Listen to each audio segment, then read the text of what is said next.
On a hot summer day in the New York County Courthouse, the trial has just concluded of an 18-year-old boy, characterized as a slum kid, who is accused of killing his abusive father. The judge instructs the jury that if there is reasonable doubt, they must return a verdict of not guilty. If found guilty, the defendant will receive a mandatory death sentence via the electric chair. The verdict must be unanimous. At first, the case seems clear. A neighbor who lives opposite testifies to having seen the defendant stab his father as she lay in bed looking out of her window and through the windows of a passing elevated train into the apartment where the killing took place. A disabled neighbor living below testifies that he heard the defendant threaten to kill his father, then heard the body hitting the floor. He says that on going to his door and opening it, he saw the defendant running down the stairs. The defendant had recently purchased, but claimed that he had lost a switchblade of the same type that was found at the murder scene, wiped of fingerprints. In a preliminary vote, all jurors vote guilty, except Juror 8, who believes there is reasonable doubt and wants discussion before any verdict. When his first few arguments, including proving that the knife, believed to be unique,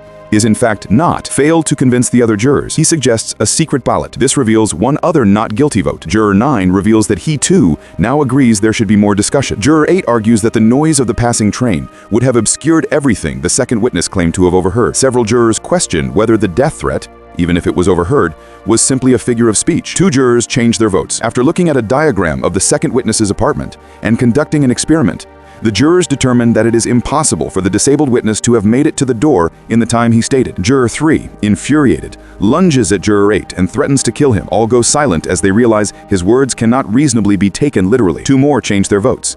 The jury is now evenly split. The father's stab wound was angled downwards. Juror 5, who has had personal experience with switchblades, points out that such blades are designed to be thrust upwardly and that a downward thrust from a shorter, experienced assailant is inconceivable, as it would have required the blade to have been repositioned in the killer's hand. After another vote, the jurors are split 9-3. Juror 10 delivers a prejudiced rant against people from slum backgrounds, resulting in most of the other jurors distancing themselves from him. Juror 4 declares that the evidence from the woman who saw the killing from her bed is solid, convincing one juror to revert back to guilty. After watching Juror 4 remove his glasses and rub the impressions they made on his nose, Juror 9 realizes that the witness was constantly rubbing similar marks on her own nose, showing that she was a regular glasses wearer despite not wearing them in court. Juror 8 remarks that the witness's evidence must be questionable, as she said she was in bed trying to sleep at the time, when she would not have been wearing her glasses, nor would she have had time to put them on. All apart from Juror 3 changed their votes. After failing to convince the others, Juror 3 finally realizes that his strained relationship with his son is the reason for his certainty. He rips up a photograph of himself and his son in a fit of rage,